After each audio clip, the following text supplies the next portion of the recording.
What are the like top signs that someone's nervous system is unregulated?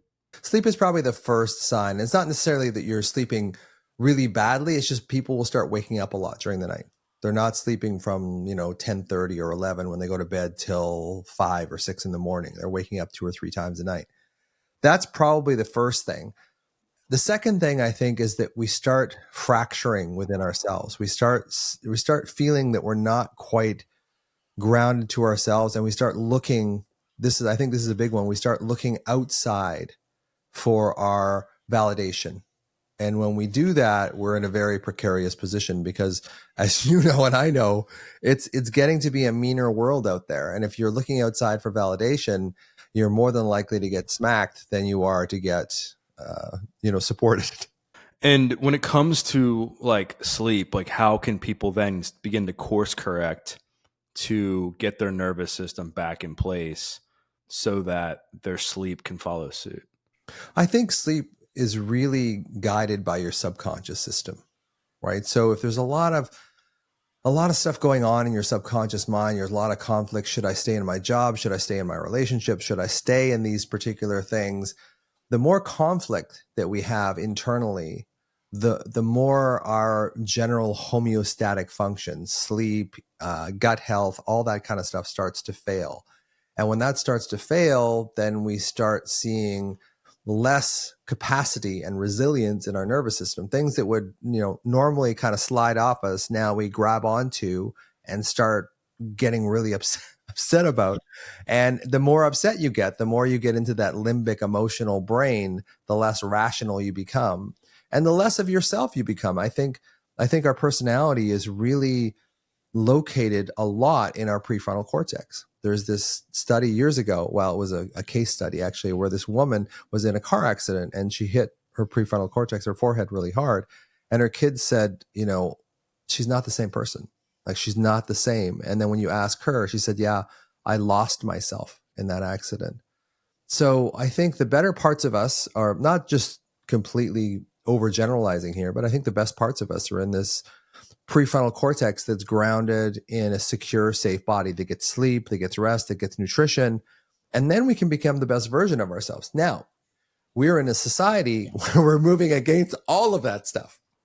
So now we're becoming the worst parts of ourselves in many ways. And then because belonging is so important to human beings, we start looking for people to belong to. And the more radical, the more intense, the more we're attracted to that, because the more radical the belief, the more likely you can form this little niche and club and feel belonging in that. So it's feeling belonging in a really intense environment that doesn't really serve society or yourself. And why do you think that despite people doing all the things, that they're still struggling with sleep, their mental health, feeling anxious, feeling lost? Like, even though like they're listening to podcasts like this, they're reading the books, like why are people still stuck? I think that we are really worshiping that left hemisphere, that idea that thoughts will save us. And I think our thoughts in many ways create more problems than they solve. So, your brain is sort of transduces the world into something that you can handle. And when we don't have regulation in our brain, just the smallest amount of dysregulation in our environment will throw us completely off. And then when we see the world in the state that it's in now, then we just use that as confirmation bias that yes, we are dissociated, we are disturbed, and there's a good reason for that. But we lose touch. What I believe is when it comes right down to it, we lose touch with nature. We lose touch with going outside and being in this environment where we are connected to this. Not to say that everything is like tree hugging in nature, but we're separating from ourselves. And as I say many times, all anxiety is separation anxiety. So the more separate you are from other people, the more separate you are from yourself, and the more separate you are from yourself, the more fearful you become, and the more fearful you become, the more anxious you become. And like, what are some of the best practices you think for people to like get in touch with their body and like bring things back? Well, I'm a yoga teacher, so I've got to say that. I've got to say yoga. The thing that I really promote a lot is I make these things called hypno meditations. So I've been using them for sports performance since I've been 17, so like 50 years almost now. And I think just getting into that sort of delta theta state where you're conscious but you're not fully aware allows that subconscious brain, allows that limbic system, that emotional system to stand down. And then you get this familiarity with the fact that you don't need to be on all the time. You don't need to be in protection mode all the time.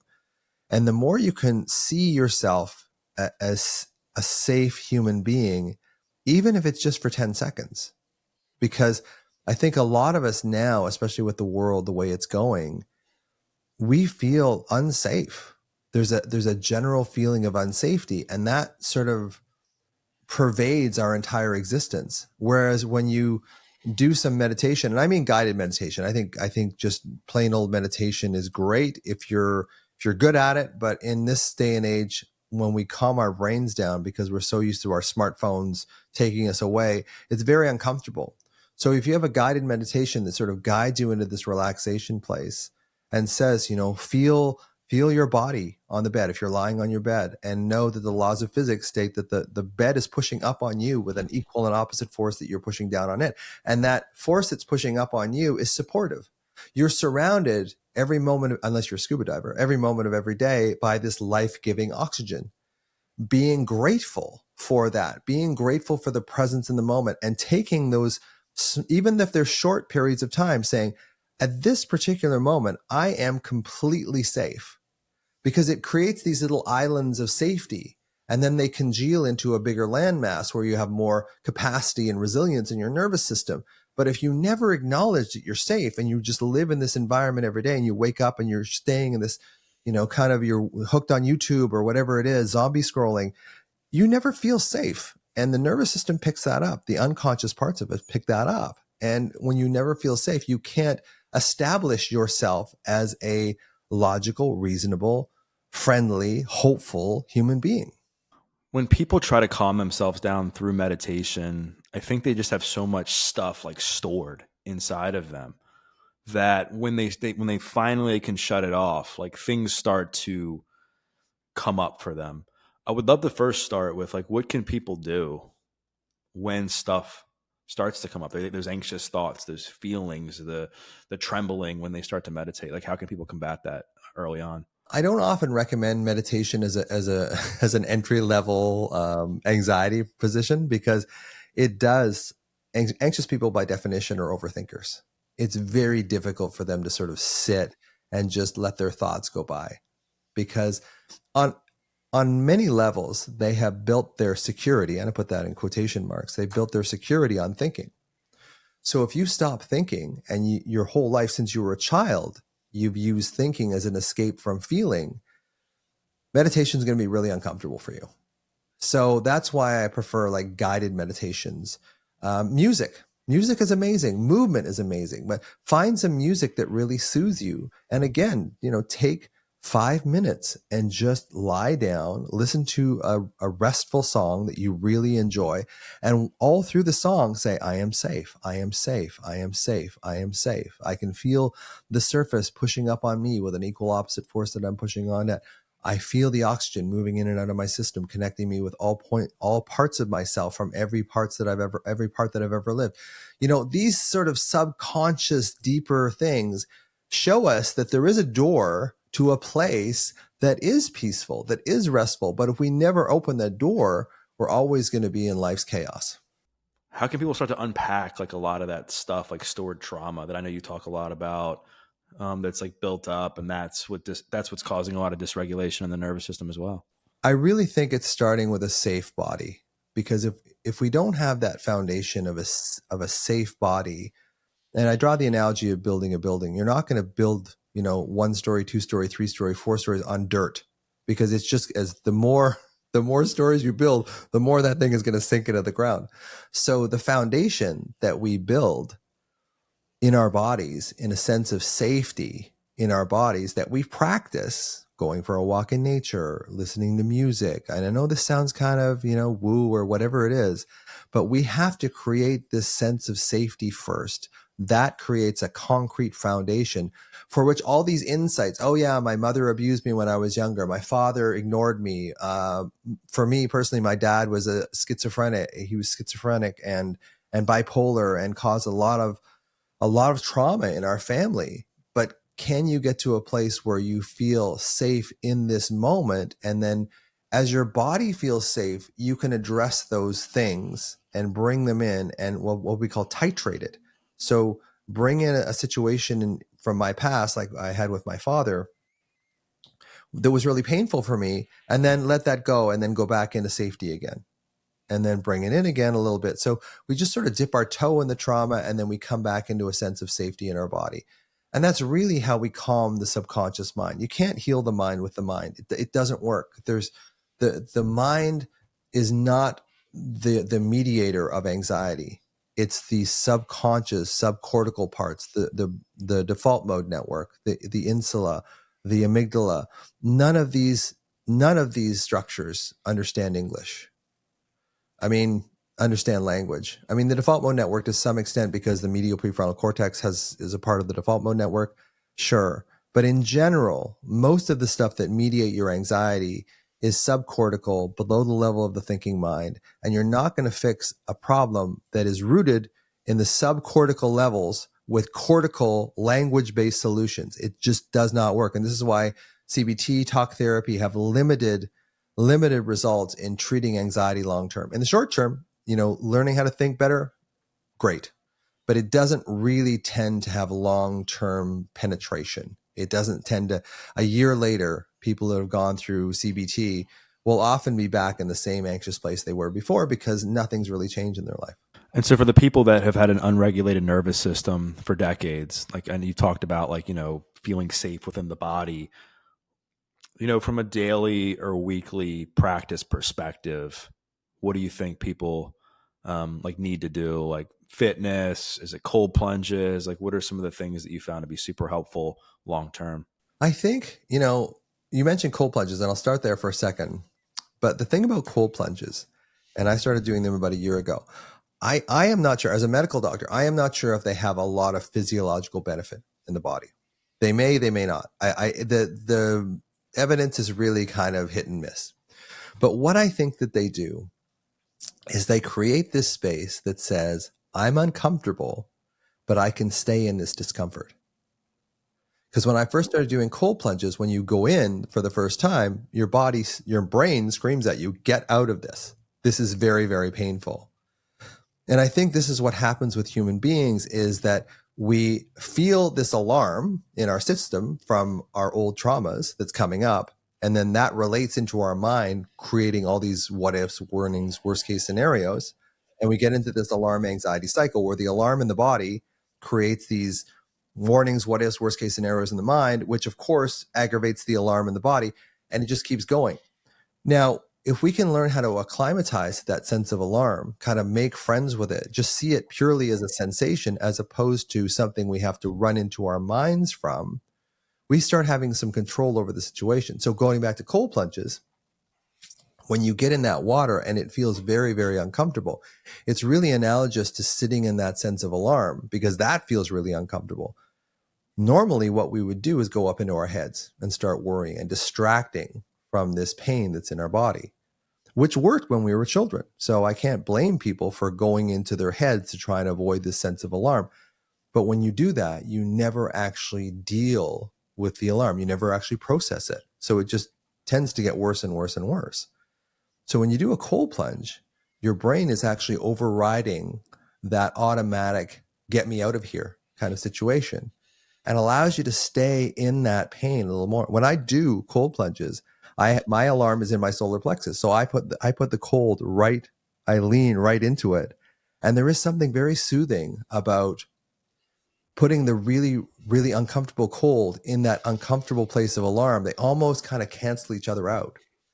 And I think it's just really learning how to deal and stay with that alarm, because when we can stay with that alarm, we're accessing the root cause of the problem in the first place. So if the alarm doesn't bother us so much anymore, we no longer need to retreat into our heads and go into worry. because we can actually handle it at its root cause, which is what I believe most psychiatrists and psychologists don't know, is they believe that anxiety is mostly an issue of the mind. I believe it's mostly an issue of the body. So if you got a really poor night's sleep and you were feeling super anxious when you wake up, what would be the first thing you did in the morning? What I do is I put my legs up the wall. So this is something I learned in yoga. It's such a good thing. And if you for jet lag, if you don't sleep well or whatever, it's just you slide your butt up against the wall. It's kind of hard to describe, and then you throw your legs straight up the wall, and so your body kind of makes an L. So your legs go up the wall, and then your body is flat along the bottom of the floor, and that I find, and most people find, very soothing and very restorative as well. So if I don't sleep well, that's what I will do. I'll spend 5 minutes there. I'll put, like an Enya song or something like it's really relaxing for me. I'll put that on. I'll put my legs up the wall, and sometimes I'll stay there for like 20 minutes. And it's amazing how regulating that is for me and for a lot of people. I think the legs up the wall thing is something that's very not practiced nearly enough. And it's one of these things that's very, very effective at sort of regulating your nervous system almost immediately. Yeah, and it helps you take your mind off things, right? And it puts you in this relaxation state. Because I think when you're spiraling, like in the thick of anxiety and panic, it's like the more you try and, like you said, think your way out of it, it's just going to create more problems long term. Have you found any other forms of any other practices that work really well when you're like in the thick of like hypervigilance or panic? Yeah, physiological sigh is great. 2 quick sniffs in and a slow exhale out.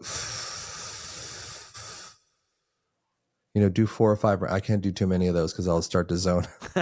You'll be super relaxed. That's the thing. I use it all the time, right? Like I use it as a regulatory thing all the time. So it's like really, and sometimes I'll do 3, like just really try and expand your lungs, because I think we have baroreceptors in our chest that start detecting how deeply we're breathing. And when we start getting anxious, slowly, it's like a boa constrictor, the size of our inhales decreases. And it's almost like the anxiety is breathing you. You're not breathing for yourself. The anxiety is breathing to maintain itself. It's almost like you're hiding behind a tree and you think there's a lion on the other side of the tree. So you get very still, you get very motionless, and you just sort of sit there and your breathing gets very, very shallow. And then when your breathing is very shallow and your lungs start to constrict in a way, it sends a message up to the brain through the vagus nerve like, hey, we're in trouble. What's going on? Like, we've got to stay still. We've got to be frozen here. And I think that's a lot of why we get frozen in anxiety, is our body gets frozen. So one of the best ways to break free of that is to move your body. Now, there's a part of our brain called the habenula. The habenula kind of puts the brakes on serotonin and dopamine. And dopamine is huge in movement. So when the habenula is really active, and Huberman calls this the disappointment nucleus, we shut down our serotonin. So we're more afraid in general. We don't have the active nature in our brain to kind of make good decisions. And we also shut down dopamine. So we feel we can't move. So, and there is this perverse sense of security in staying frozen behind that tree, because you feel, okay, if I move, I'm going to get seen by the lion and eaten. But if I stay frozen here, I'll be okay. And I think that's one of the faults in our human wiring, is that we do stay frozen. And when we stay frozen in anxiety, we tend to go up into our heads. So our heads are going at 1,000,000 miles an hour, but our body is still and frozen. And the way we break free of that is we change our breathing pattern. We expand our lungs, because the anxiety very much is breathing you. So even if you hold your breath, it's basically taking control. It's telling yourself, I am taking control of my breathing now. You, anxiety, are not holding my breathing hostage anymore. And that in and of itself helps people. So your breathing is really probably one of the prime ways quickly of breaking out of this anxiety pattern, because you start breathing for yourself. One of the things that comes to mind that I think people struggle with, and we've touched on it already in this episode, is that we live in a world where you're almost set up to be hypervigilant in some ways because of addiction to instant gratification. We're in a dopamine centered, dopamine driven world. I mean, there's a lot of tension that exists, and so when people do these exercises, I think it does obviously help. But then they like leave their house and they're like, "Crap! Like I'm back where I started." And I think you kind of have to, in a way, stop the bleeding and protect yourself in certain ways in order to combat that? Like, what are some things that you personally do or you think people should do to kind of shield themselves, not like to hide in their room, but to like put some guardrails up so that when they're practicing these anti-anxiety things we're speaking about, that they're not just putting themselves back into an anxious environment? I mean, I think the physiological sigh is probably one of the most important things to do because it's easy, it's quick, and it works. The thing about a lot of anxiety relief structures is that they don't work right away. So people feel, well, meditation isn't working. I tried meditation and it just made me worse. The thing about your anxious body is it's like a freighter. Like it's going in a certain direction and you can't just stop that thing on a dime and turn it around. So one of the things that is really effective is just moving, for one, and breathing. So breathing is one of the things that you can do even when you're frozen in bed. You can start doing a few rounds of the physiological sigh, and then once it almost acts as a sort of an entryway to getting yourself out of that anxious loop. So I get people to start with breathing, start with physiological sigh. It's really important to sort of, and then people after about 5 rounds of that, they're like, oh, okay, all right, I feel a little bit. I feel like now I can get up, I can do something. Shower is one of the most amazing things. It starts to align in a way your molecules, and it gets you into your body. That's too, because so much of anxiety is being stuck in your head. I've always said that anxiety results from your adult self being separated from your child self and your mind being separated from your body. So the more you can connect to your body, the more you maybe spread out the pain a little bit. I mean, it doesn't make sense scientifically, but it's the way that I sort of explain it to people is if you're stuck in your head and all your anxiety is stuck in your head, which doesn't make intuitive sense because I think it's in your body. And then all of a sudden you start moving your body and moving into your body, sort of maybe rubbing your thighs or doing some twists or whatever, you start diffusing that pain to a larger vessel. So it's not quite as intense. So once you start doing some breathing exercises, you start to move into this place where, oh yeah, maybe I can get up. Maybe I can. And the world starts looking curiously after 10 rounds of the physiological sigh, the world doesn't look so bad anymore. You've talked before about like getting back to your younger self, and there's a lot of talk about that now. I think people can take that and say, why do I need to go back and like hang out with my like 7-year-old version of me? Like that was like 30 years ago, 20 years ago, 40 years ago. And I think two things can be true. I think you have to like understand who you were as a kid and how that contributes to who you are now as an adult. I also think people sometimes can fall into the trap of like justifying poor behavior and decisions on the way they grew up. And also every time something happens, like, oh, it's because of something my mom said to me when I was 9. Oh, it's just because of something my dad did to me when I was 11. And then you just completely neglect any form of accountability and responsibility. So talk about how people can do that in a way that actually leads to personal growth. I think it's really important to sort of make friends with all parts of you, and I say this to people all the time.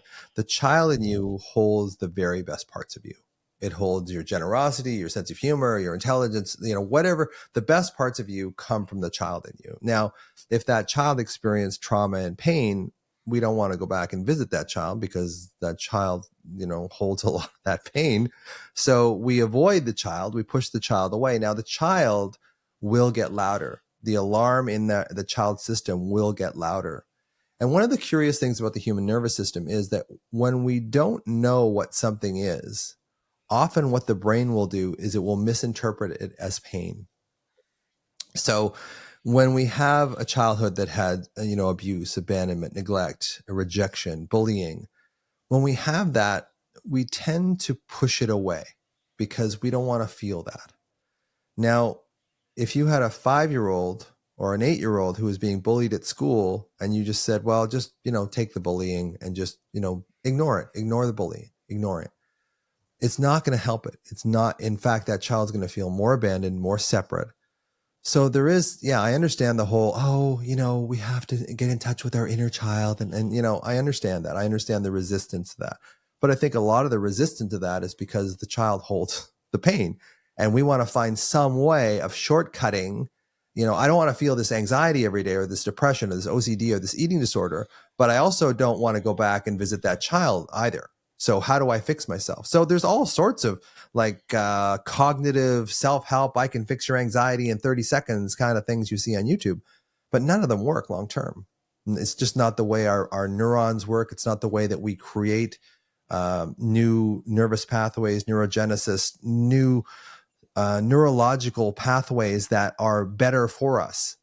So a lot of it is having to go back. But again, it's creating that foundation of safety in the nervous system before you go back, and creating that sense of safety for the child that lives in you. And when you do that, the child starts to come into the sense of belonging with you. And when you can become whole, this is why people call it becoming whole, is becoming connected and loving and being connected to all parts of you. Because the reason why people are anxious and depressed and have eating disorders and addictions and all this sort of thing is because they've stopped loving the child that's in them. They've separated from themselves. And then they've developed all sorts of coping strategies, addiction being one of them, distraction being another one, suppression being another one, medication being another one.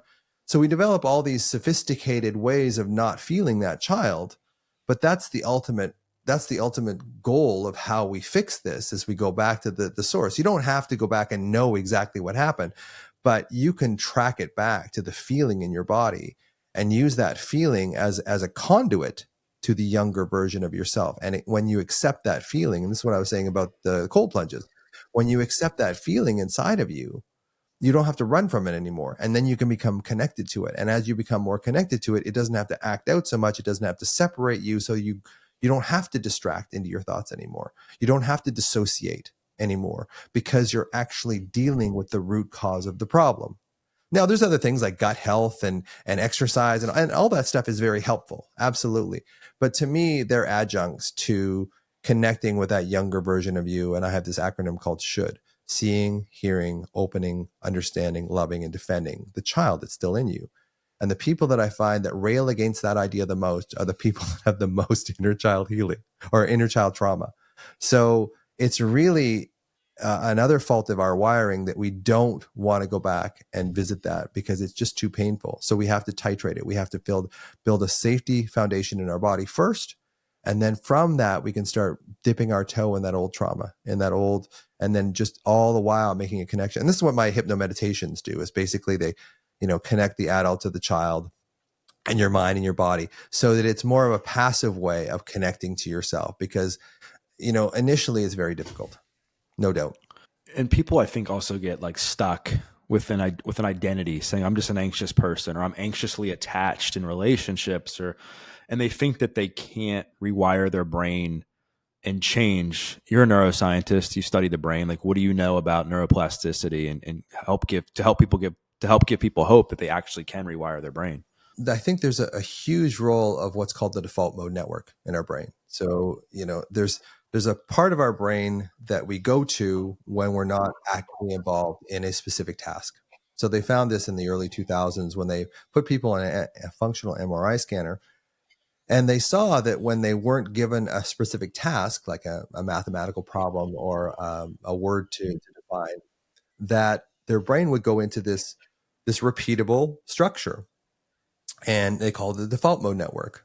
So part of the default mode network is there's posterior cingulate cortex and there's the medial prefrontal cortex. So posterior cingulate is the sort of at the back part of the brain, and it's thought to be involved in self-referential thought. So what you think about yourself. So what we live in our own echo chambers. So this default mode network is thought to provide this continuous sense of self. So if you were told as a child that you were useless, or you were abused or abandoned or neglected or bullied or whatever, that posterior cingulate part starts to run your default mode. So when you're not actively involved in a task, you will start sliding into this groove that your mind has made. And then you will see things in your environment that confirm through confirmation bias. So this is what creates this continuous sense of self. So how do we change that default mode network? Well, the medial prefrontal cortex is part of that default mode network. So if we can start cognitively making the specific intention to connect with the more subcortical parts of us, the more emotional, unconscious parts of us, we start creating this connection between the adult self and the child self through the default mode network. So when we create a more positive view of ourselves, the posterior cingulate changes a little bit, and we start giving ourselves more positive things. So we're not always defaulting into this fearful state all the time. So when we're not in this fearful state all the time, then we can start seeing who we really are. So I think one of the things that we have to look at, and I think this deserves more research, is how the default mode network really runs our lives and how we can change that default mode network into something that is more positive and more connected within ourselves, rather than defaulting into a place of dissociation, which is where the default mode network typically goes if you suffer from anxiety, depression, all these things. And what does the process look like for getting out of that default mode network? Like, how long does it typically take to go from somebody who defaults and dissociates to somebody who has some level of self-awareness? It's practice, and it's different in different people. So the more you practice being connected to the younger version of you, being more compassionate to the younger version of you that maybe was bullied, that maybe was neglected, that maybe was abused, the more you practice that, the more you start changing that default mode network into something that's more positive. And one of the tenets of neuroscience is the more you see something, the more you will see of that thing. So the more you go into negative, the more negative you will see in your environment. And just this default mode network creates this negative echo chamber that people with anxiety tend to live in. And they live in this place of constant need for protection. And then when they protect themselves and nothing bad happens, which typically nothing horrible happens to us every day, we use that as evidence, like, oh, this is the way I should live. I should live in this little safety bubble of constant protection because nothing bad happened to me today. So by confirmation, you're just showing yourself that yes, you need protection all the time, as opposed to connection. So if we grow up in an environment of love and connection from our parents, we learn life is about connection. If we grow up in an environment of trauma, we learn that life is about protection. And this default mode network has a lot to do with that. So if you grew up in a loving, caring environment, your default mode network is set to, I'm a good person, I have these qualities that are good. And that's what you're going to see in the world. And that's what you're going to sort of keep marching through and creating for yourself. Whereas if you grew up in an environment of abuse, abandonment, neglect, bullying, your default mode network is going to go into this place that you are not safe. So when you're not actively doing something with your brain, you will default into this place of negativity, which tends to start the worry machine in anxious people.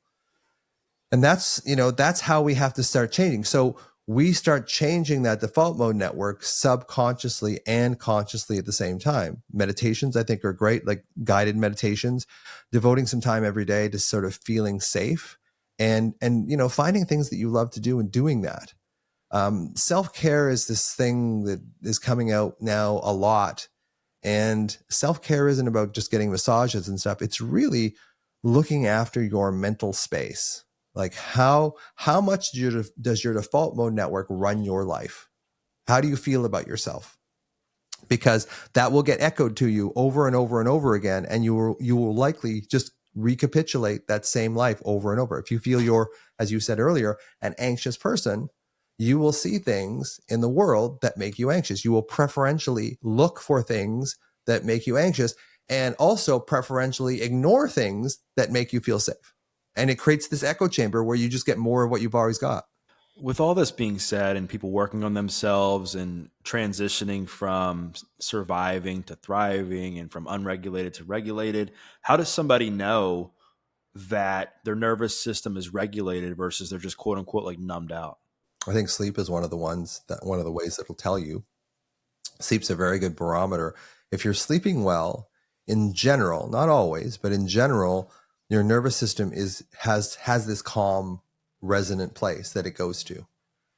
If you're not sleeping well, it means that you're in this sort of vigilant state, which so many of us, kind of live our lives. I lived my life like that for decades. And I think understanding that you can be anxious and still live a wonderful life. Like I would say that I'm not anxiety free. Anxiety is just a part of, human life. But now I look so much more for connection as opposed to a constant need for protection, which was the glasses that I used to look through the world in, is this constant need for protection. And I would just see things that I needed to do. Oh, this could happen in a month. This could happen in a year. This could happen next week. Rather than doing that, going, okay, what's going on with me now that's good? And I know gratitude kind of gets this sort of woo-woo bad name, but it really is. Gratitude's one of those ways that we can change a part of our brain called the anterior cingulate cortex. And the anterior cingulate cortex is really involved in our ability to change tracks. So if we're in this negative track, the anterior cingulate is like, okay, let's go for a walk. And then you do it. Whereas opposed to if you're feeling depressed or down or anxious or whatever, and you're frozen and you can't move, then the anterior cingulate is really not working optimally for you.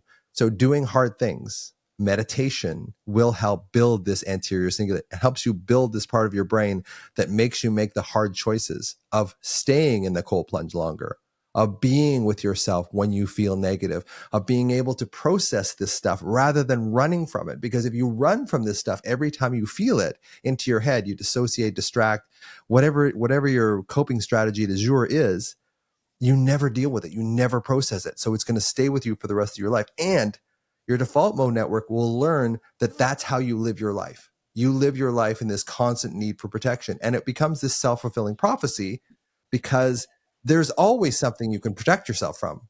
Like Brene Brown says, don't go through the world looking for reasons why you don't belong, because you'll always find them. I know we've touched on certain things that can exacerbate anxiety and dysregulation, but maybe to kind of bring some of that together, like if you were to design your day to live in chaos and nervous system regulation, other than like obvious, I mean, everybody knows like if you go and, drink like 94 cups of coffee and pull an all nighter, you're going to be, but what are some of the things that maybe get overlooked that lead to this? I think just becoming very aware of how you think and process information. Do you look for everything that could go wrong in a day, which is probably a remnant from your childhood, but you don't have to do that. And the more that you see that you don't have to do that and practice things like the physiological sigh, practice things like, putting your hand on your chest, and I know this stuff sounds kind of woo, but it's the only thing that's worked. Like it was the only thing that worked for me after 35 years of therapy. I think I spent more than $100,000 on therapy. And none of it really helped me until I really started getting into this sort of somatic focus. Like how does my body process this? Because my body is a direct link to the subcortical, the below the thinking mind processes in my brain that cause the anxiety in the first place. So it's really, can you get into your body, and can you start living your life where you feel yourself, you feel your feet on the ground, you feel your hand on your chest, you feel the air going in and out. The more you can get into sensation and out of explanation, the more you start rewiring that default mode network. And I actually have that mantra in my meditation, sensation without explanation. And I say it to myself every day. So even if the sensation in your body is painful, if you can stay with it and avoid the explanation, because it's the stories that your mind creates that create a lot of the problem, and a lot of the self-fulfilling prophecy of that are thought-based. If you stay with the feeling tends to metabolize and move through you. But if you keep it, I draw this analogy of like, if you have a campfire and you want it to go out, and you keep throwing matches on top of it, it's never going to go out. And the matches are your thoughts. So basically, if you can move your attention away from this constant thinking and into the feeling, and especially if the feeling is uncomfortable, then you start processing the root cause of it. So you ask, what do you do every day? Start feeling more and thinking less, and going into your body and making this conscious intention that I'm going to feel more today. Even if it's uncomfortable, I'm going to allow myself to feel it. And the other thing that's really important for people with anxiety is just start to embrace the uncertainty of the world as something that's always been there and always will be there. And there's not really much you can do about the uncertainty outside of you, but you can start connecting with the uncertainty that lives inside of you. And usually that will show up in some aspect of feeling in your body. Like I said, in me, it's in my solar plexus. Some people it's in their throat. Some people it's in their heart. It's basically just connecting with that feeling and staying with the discomfort. And you don't have to, like a lot of people say, well, you just have to sit with it. That doesn't work either, because if you sit with the pain, it tends to just get worse and worse and worse. So what I will often do with people is say, what was the best time in your life? Like, what was the very best time in your life? And they will describe to me like the time that when they got married, or had this amazing vacation when they were first seeing their husband or wife or partner. It's like, okay, let's get into that feeling. Where do you feel that? Well, it's sort of a warm feeling across my chest. And it's like, okay, well, where's the anxiety feeling? Oh, it's this sort of ball of like purple mass in my solar plexus. Like, okay, let's bounce back and forth between that. So when you're in this feeling of discomfort in your body, can you bring to mind and bring to feeling a time in your life where you felt really, really good? Because this is how we process. You got to fight fire with fire. You can't sort of talk to the feeling and say, oh, you're okay, it's going to be okay. That will help to some extent, but really these things that mediate anxiety are feeling based. So we need to create another feeling to rewire that original feeling. So there are conscious things we can do, of course, becoming more connected with the feeling sense of our body, but really we have to feel it. You gotta really feel it to heal it. If you don't allow yourself to feel it, it's never gonna pass through you, and you're never gonna learn how to acclimatize to that feeling and just say, I know this hurts, but it's only a sensation. It's only a sensation, and I don't actually have to think about it. And I can stay in my breath. I can put my hand on my chest. I can stay in sensation without explanation, and allow this sensation and to move, to metabolize, as opposed to just every time I'm feeling it, unconsciously zipping up into my head and starting to worry. Uncertainty definitely creates way more fear, right? I think that's something that everybody struggles with. Like, how can people become like unstoppable when it comes to uncertainty? I think making the conscious intention to embrace uncertainty and just see it, because it is around you. So normally what people with trauma do and people with anxiety do is they see uncertainty and they immediately take the railroad down to, this is going to be terrible. I'm not going to be able to do it. If I have to speak in front of a group of people, this is going to be terrible. I got to take a plane there. I hate flying. All this stuff sort of stacks on top of them. And if you can make a conscious decision to embrace the uncertainty with courage, like courage is one of probably the biggest factor in healing your anxiety is courage, because what anxiety does is it turns us into victims, and victims don't have any courage. So you have to go in and face the fear directly, and you don't have to face all of it, but you have to face some of it, and you have to stay with it. You have to stay with the discomfort and learn that as you become more courageous within yourself, you learn this confidence, like, oh yeah, I don't like this feeling. I don't like this feeling of anxiety, this feeling of alarm, but I've been here before. I can handle it. It's okay.